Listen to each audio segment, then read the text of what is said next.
Yang kedua kata baginda Nabi sallallahu alaihi wasallam, al-mar'atul mutarajjilatun wa al-mutasyabbihatu birrijal. Yang kedua ini dia, perempuan yang menyerupai laki-laki.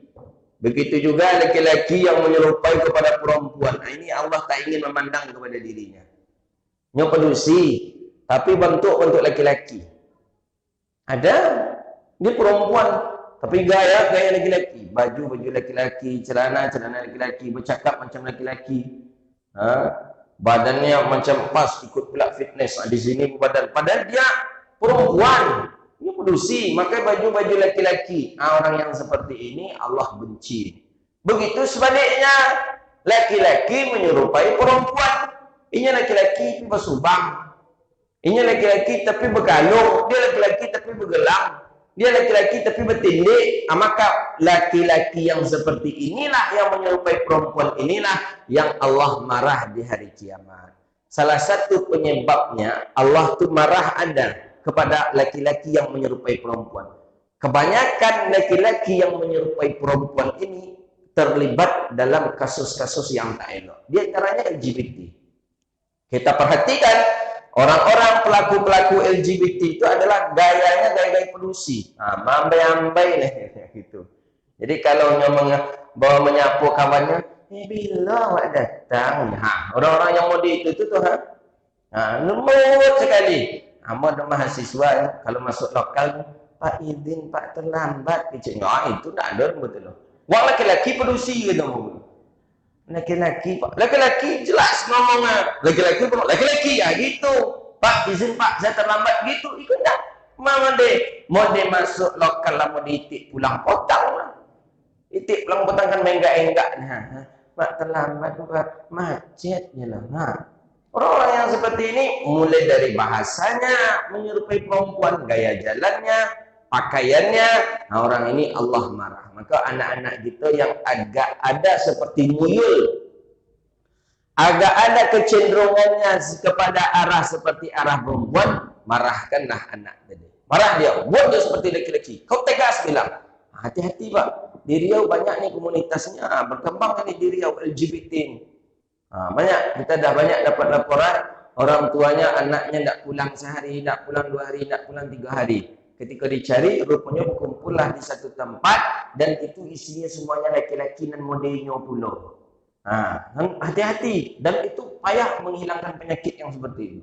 Maka dari gini kalau nampak anak kita lembek, nampak anak kita biasa macam perempuan, padahal dia laki-laki, dah tegur dia, ingatkan dia, hati-hati. Ada satu lagi namanya amrat. Ini orang Arab bilang amrat. Ini perlu kita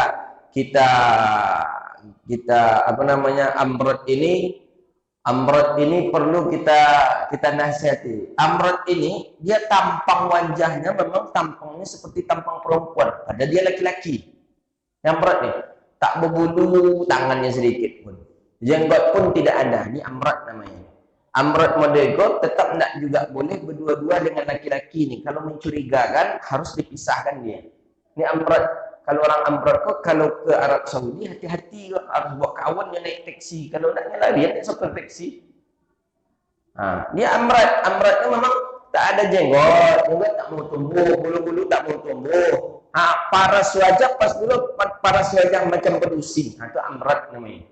Anak-anak amrat ni harus hati-hati, harus dijaga oleh orang tua. Apa perlu capek misalnya nikahkan dia cepat. Itu amrat. Kalau di kita pun nama itu tidak ada nama. Kalau orang Arab bilang amrat ni, tidak ada tanda. Kakinya yang tidak berbulu, jenggot pun tidak ada. Itu namanya amrat. Maka itulah gunanya jenggot ini. Jenggot ni kadang menjaga kita juga ini.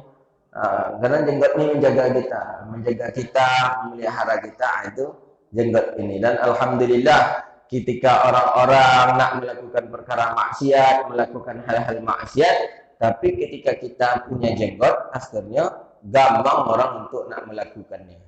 Ya tak mungkin kan awak berjanggut, pegang dia kartu domino lah, batu domino, kartu koa, main bola duduk di kedai kan tak mungkin lah. Jadi jenggot ini setidaknya bisa menyelamatkan kita.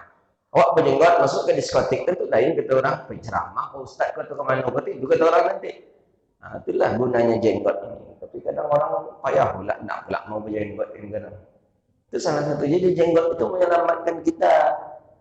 Menyelamatkan kita. Saya masih ingat waktu ke Saudi waktu itu. Ke Saudi waktu itu, jenggot ini terasa sekali membantu kita. Jadi kami dulu waktu jadi mahasiswa, saya punya teman. Teman saya ini boleh disebut dengan seperti amrat pula lah. Tidak ada cik bulu tumbuh di badannya. Jadi kalau orang Arab itu kalau baju-bajunya namanya pondok aja kawan nambahnya almarhum sudah meninggal dunia. Jadi kalau nyampe kuliah di pondok-pondoknya di kawannya di orang-orang Arab itu peluknya kawan tadi. Di peluknya dan tak segan yang diciumnya pula kadang kawan namu tadi. Jadi nampaknya ada menimbulkan hasrat, ada menimbulkan syahwat, nafsu. Jadi kata Allah, awak hati-hatilah lagi kata Allah. Awak ni banyak orang, setiap orang Arab saya jumpai bersalam dengan awak, dipeluk lama-lama dicium awak. Itu tanda ada bahaya itu. Jadi kami naik taksi lah. Naik taksi, jadi ketika naik taksi ketika itu, dia duduk di depan. Saya duduk di belakang. Saya duduk di belakang, saya tertidur karena lama naik taksi ke bandara waktu itu. Teman saya di depan nih dah dipegang-pegang oleh sopir nih.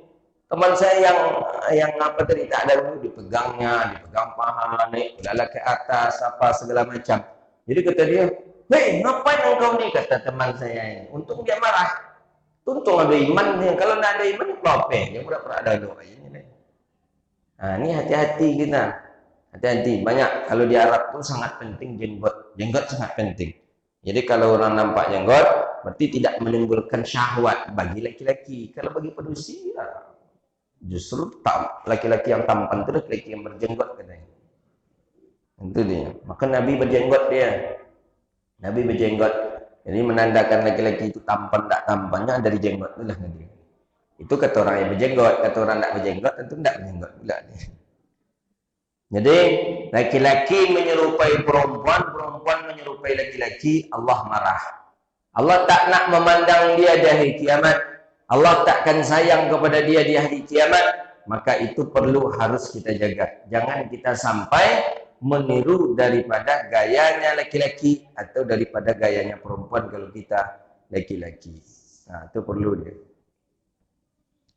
Hari ini banyak sekali cara meniru itu banyak. Tidak kadang dari pakaian, dari fisik badan, kadang tidak dari fisik badan, dari bicara, itu tetap tidak dibolehkan. Yang ketiga kata baginda Nabi sallallahu alaihi wasallam, yang ketiga kata Rasulullah, orang yang takkan dilihat oleh Allah pada hari kiamat, yang ketiga dayus. Si dayus ni tak elok ni, jangan dia buat pula nama orang dayus lagi. Dayus ni artinya orang yang tidak memiliki rasa ghirah. Ghirah cemburu. Cemburu kepada orang lain. Dayus, apa maksud daripada dayus? Dayus ini dia tidak memiliki rasa ghirah cemburu kepada anak perempuannya dibawa oleh orang lain atau kepada istrinya yang dibawa oleh orang lain. Kita punya anak pedusi. Datang orang malam-malam jam 7 malam datang ke rumah kita. Bawa anak kita. Anak ni bilang itu teman ya, kata anak perempuan kita. Tidak ada rasa ghirah kita sedikit pun. Tak ada rasa marah kita sedikit pun. Kita termasuk dayus namanya. Atau anak kita pulang dari kuliah, pulang dari kerja, anak baru menikah ni anak perempuan. Pulang jam 9 malam, diantar oleh orang. Ditanya, itu siapa nak? Teman kuliah ya. Tak ada rasa cemburu, tak ada rasa marah di dalam hati sedikit pun, maka orang tua disebut dengan dayus. Nah, ini banyak nih, orang tua hari ini banyak dayus, Pak. Banyak sekali. Malah orang tua ingin jadi dayus. Buktinya, Pak, pulang jam 9 nanti kuliah, Pak, macam mana? Pulang aja lah dengan teman awak lah. Teman laki-laki. Maka orang tua sekarang banyak yang dayus. Hati-hati. Anak perempuan itu untuk nakamalati, dah kata dia kan. Anak perempuan itu harta yang paling mewah, yang paling mahal. Fayahfadna, dan akan kami pelihara. Begitu ulama-ulama dulu. Saya perhatikan masyaikh yang punya anak perempuan betul-betul dijaga anak perempuan. Tak boleh keluar malam, tak boleh keluar sendirian. Oh, dia jaga. Karena tadi ketika melakukan dosa, yang kena daripada dosa itu adalah kita orang tuanya. Awak mengaji, risikonya mengaji di situ.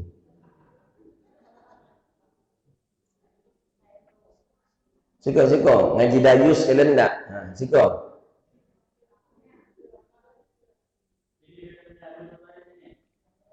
Itu dayus kata baginda Nabi sallallahu alaihi wasallam.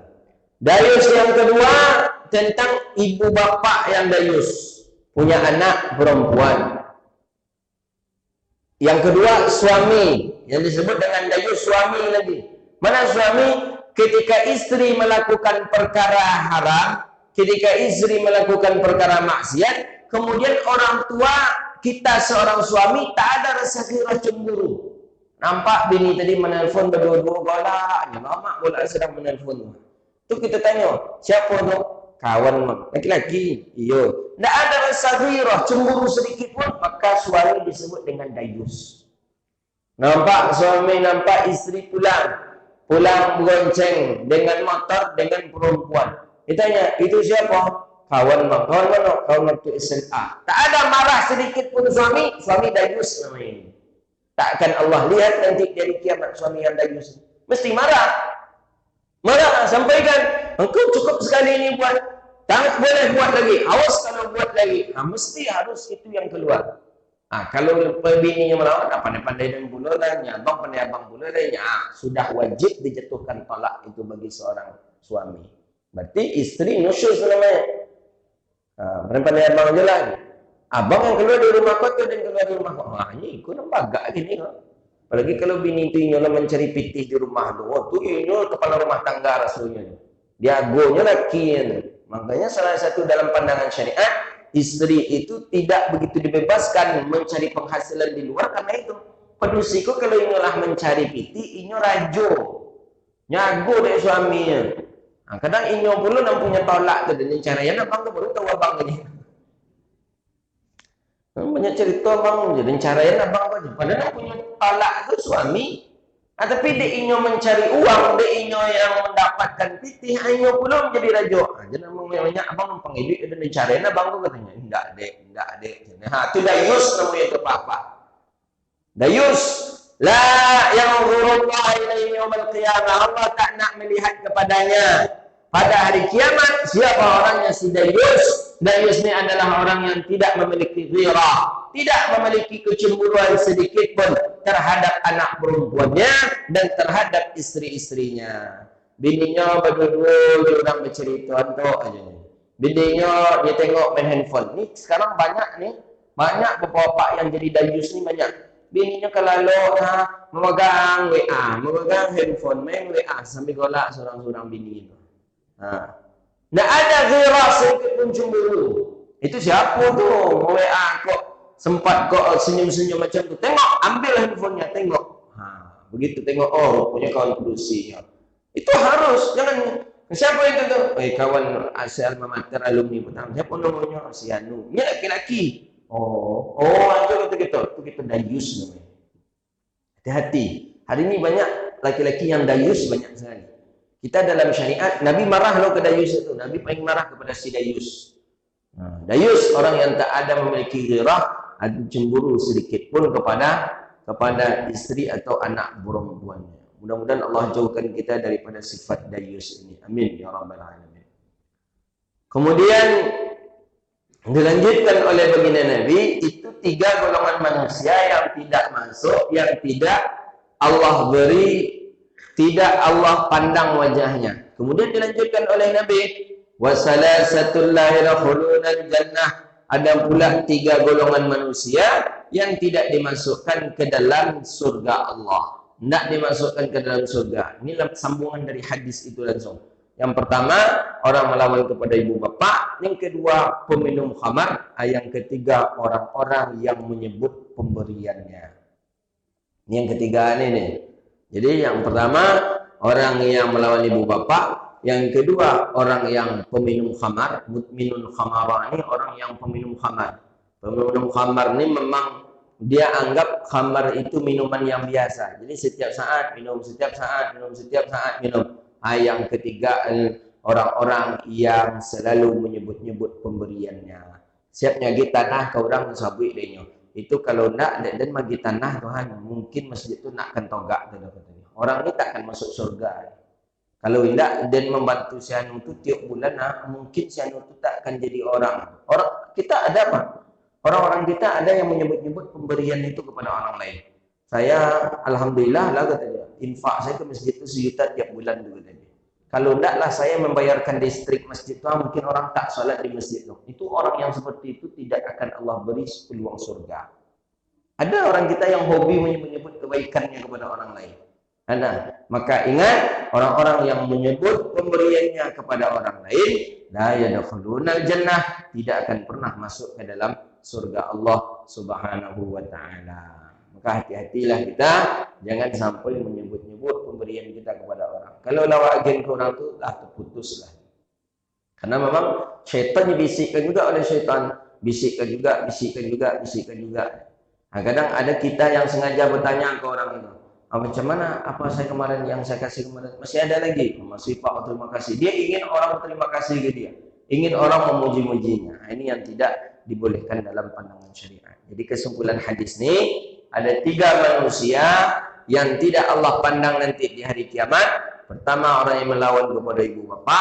Kemudian yang kedua, perempuan yang menyerupai laki-laki dan laki-laki menyerupai manusia yang perempuan. Kemudian yang ketiga, dayus. Dayus orang yang tidak memiliki ghirah, cemburu kepada anak perempuannya dan kepada istrinya. Kemudian ada 3 pula manusia yang tidak dimasukkan Allah ke dalam surga. Pertama, orang melawan kepada ibu bapa. Kemudian orang yang pecandu khamar. Kemudian orang yang menyebut-nyebut pemberiannya. Hadza wabillahi at-taufik. Ada pertanyaan? 3 menit. Silakan.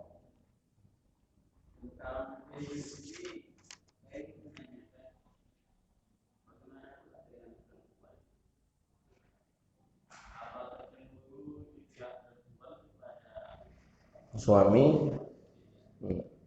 Jadi perempuan tidak ada dayus.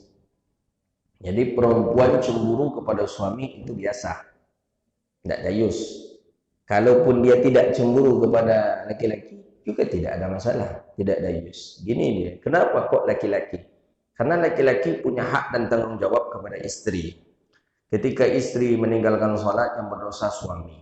Ketika istri buat maksiat, yang berdosa suami. Ketika istri membuka aurat, yang berdosa suami. Tapi ketika suami membuka aurat, berdosakah istri? Tidak. Ketika suami meninggalkan salat, berdosakah istri? Tidak. Ketika suami melakukan perkara maksiat, berdosakah istri? Tidak. Maka oleh karena itu, dayus ini tidak ada pada perempuan. Jadi kalau nyepedusi itu tidaknya cemburu menengok abangnya berdua jurang, tidaknya berdosa, tidak. Kalau cemburu, ajak tidak apa. Tidak cemburu, tidak japur. Maka itulah peluang bagi apa-apa untuk menambah bini itu. Ibu protesnya. Itulah. Jadi, cemburu hak bagi dirinya. Sebagaimana Sayyidah Aisyah cemburu kepada Nabi ketika Nabi menikah dengan Ummu Salamah. Itu hak. Berdosakah kita suami dengan istri cemburu kepada dia? Tidak. Karena hak dia seorang perempuan memang cemburu dia. Jadi ketika Nabi mengatakan ke Sayyidah Aisyah dan Hafsah, kata Nabi, saya malam ini tidur di rumah Ummu Salamah. Aisyah kaget, Hafsah kaget. Kenapa ya Rasulullah? Kata baginda Nabi, saya hari ini malam ini menikah dengan Ummu Salamah. Hafsah paham, Hafsah ridha. Aisyah paham, Aisyah ridha. Cemburukah orang berdua ini kepada Ummu Salamah? Pasti.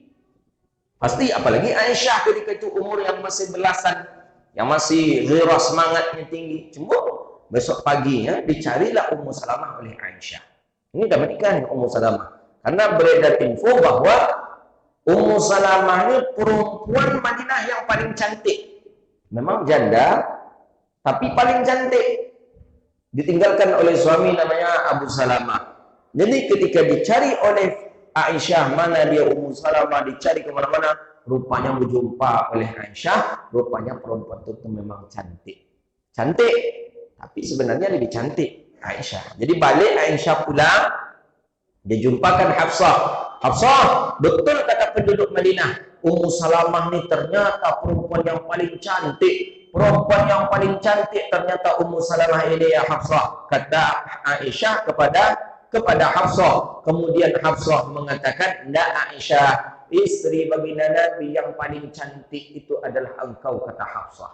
Itu karena engkau cemburu saja, kata Hafsah kepada Aisyah. Coba engkau lihat nanti berikutnya, berikut, rupanya iya. Memang istri Nabi yang paling cantik adalah Sayyidah Aisyah. Itu Nabi sendiri memuji. Istri daripada anak sahabat yang paling aku sayangi, kata Nabi. Siapa sahabat yang paling disayangi Nabi? Adalah Abu Bakar As-Siddiq. Itu dia. Jadi mengapa Nabi menyampaikan kepada Aisyah dan Hafsah? Sekedar memberitahu saja. Jadi ini dalam hukum Islam boleh dan memang kita dianjurkan memberitahu istri-istri kita bahwa kita akan menikah lagi. Tapi berbeda antara memberitahu dengan minta izin. Beda.